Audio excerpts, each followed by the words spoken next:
अस्सलाम वालेकुम। आज मैं आपके लिए लेके आई हूँ बेहतरीन रेसिपी पास्ता की।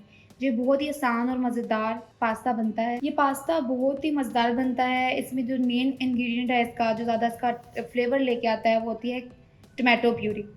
ये टोमेटो प्यूरी का पास्ता बनता है और ये बहुत ही मज़ेदार और हेल्दी है। चलिए बनाना शुरू करते हैं। पास्ता बनाने के लिए आपको इन सब अज़ा की ज़रूरत है और मैंने पास्ता जो लिया है, मैंने लिया है कोल्सन पास्ता। देखिए हाफ़ केजी आपको चाहिए होगा बोनलेस चिकन। इसके आपने इस तरह से क्यूब में छोटे-छोटे स्क्वायर पीसेस काट लेने हैं।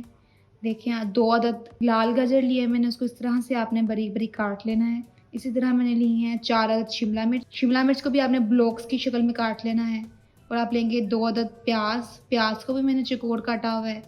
1 छोटी प्याली पूरी केचप की, 2 चम्मच चिली सॉस, 3 चम्मच सोया सॉस और ये मैंने 6 टमाटर का पेस्ट बनाया है। इसके अंदर मैंने हरी मिर्च भी ऐड की थी इसको ब्लेंड करते वक़्त। और मसालों में जो आपको चाहिए वो चाहिए आपको नमक 1 चम्मच लाल मिर्च पिसी हुई, आधा चम्मच लाल मिर्च कुटी हुई, आधा चम्मच हल्दी, आधा चम्मच काली मिर्च। चलिए बनाना शुरू करते हैं। सबसे पहले हम चिकन को सौते करेंगे। चिकन को सौते करने के लिए मैंने लिया एक छोटी प्याली ऑयल। ऑयल को मैंने प्रीहीट कर लिया है। अब इसके अंदर हम ऐड करेंगे 1 चम्मच लहसुन का पेस्ट।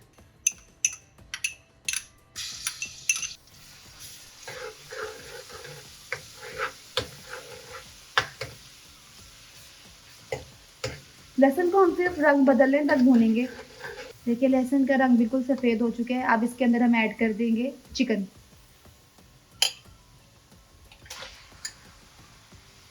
चिकन को आप 2 से 3 मिनट के लिए सौते करेंगे।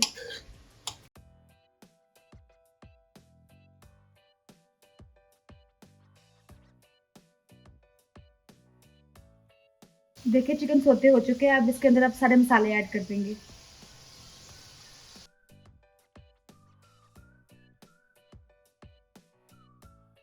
अब साथ ही इसके अंदर सारी वेजिटेबल्स ऐड कर देंगे। देखिए यहाँ पे मैंने लाल गाजर ली है। अगर ऑरेंज गाजर आपके पास होगी, आप उसको 5 मिनट के लिए पहले थोड़ा सा पकाएंगे, क्योंकि तो वो थोड़ा सा कुकिंग टाइम ज़्यादा लेती है।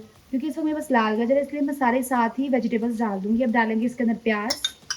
अब हम डालेंगे शिमला मिर्च।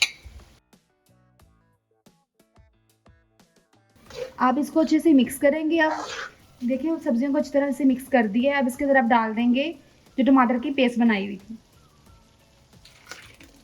इसको अच्छे से मिक्स कर लेंगे। अब आप इसको 10 मिनट के लिए दरमियानी आंच पर पकने के लिए रख देंगे, ढक के। देखिए 10 मिनट हो गए हैं। अब हम आंच को थोड़ा तेज़ करेंगे। अब इस पॉइंट पे आप इसके अंदर ऐड कर देंगे सोया सॉस और केचप। अब इसको अच्छे से मिक्स कर लेते हैं और 5 मिनट तेज़ आंच पे पकाना है। इसको तेज़ आंच पे पकाते वक्त आप इसको वक्फे से दरमियान में हिलाते जाइएगा। देखिए 5 मिनट हो चुके हैं और देखिए बिल्कुल रेडी है मसाला। अब जो आंच है वो आप बिल्कुल आहिस्ता कर देंगे। बिल्कुल हल्की आंच पे इसको 1 मिनट के लिए ढक देंगे। देखिए पास्ता उबालने के लिए मैंने पानी को उबलने के लिए रखा हुआ था। पानी उबल चुका है। अब इसके अंदर ऐड करेंगे हम 1 चम्मच नमक और अब इसके अंदर हम ऐड कर देंगे पास्ता।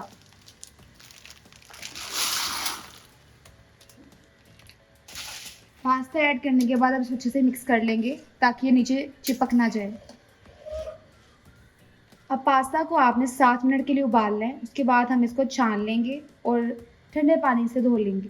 आपने इसको बस 7 मिनट के लिए ही उबालना है, क्योंकि जब आप इसको मसाले के साथ मिक्स करके 5 मिनट के लिए या 3 मिनट के लिए दम पे देंगे, उस वक्त भी पकता है। तो इसको ओवर कुक आपने बिल्कुल नहीं करना। देखिए पास्ता उबल चुका है और इसको मैंने स्ट्रेनर से स्टेन कर लिया और उसके बाद टैप वाटर से इसका टेम्परेचर कूल डाउन कर लिया है। बिल्कुल बेहतरीन तरीके से पास्ता जो है वो उबल चुका है। अब देखिए मैंने ये जो है पहले से पानी जो है वो फ्रीज़ होने के लिए रखा हुआ था। ये बिल्कुल चिल्ड वाटर है। इसके अंदर अब आप पास्ता डाल देंगे।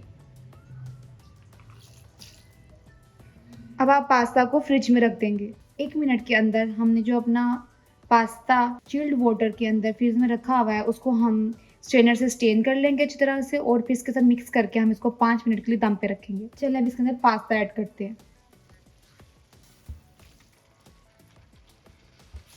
अब इसको अच्छे से मिक्स कर लेंगे।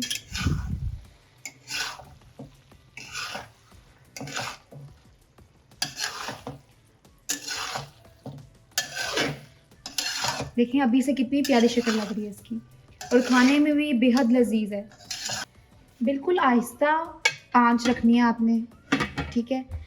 अब इसको 2 मिनट के बाद आपने हिला लेना एक दफ़ा, और फिर 2 मिनट के लिए हम इसको दोबारा दम पे देंगे। देखिए 2 मिनट हो चुके हैं इसको दम में। अब इसको एक दफ़ा अच्छे से हिला लेंगे।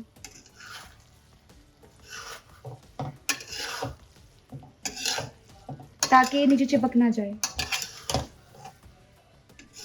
अब इसको हम 2 मिनट मज़ीद दम पे रखेंगे।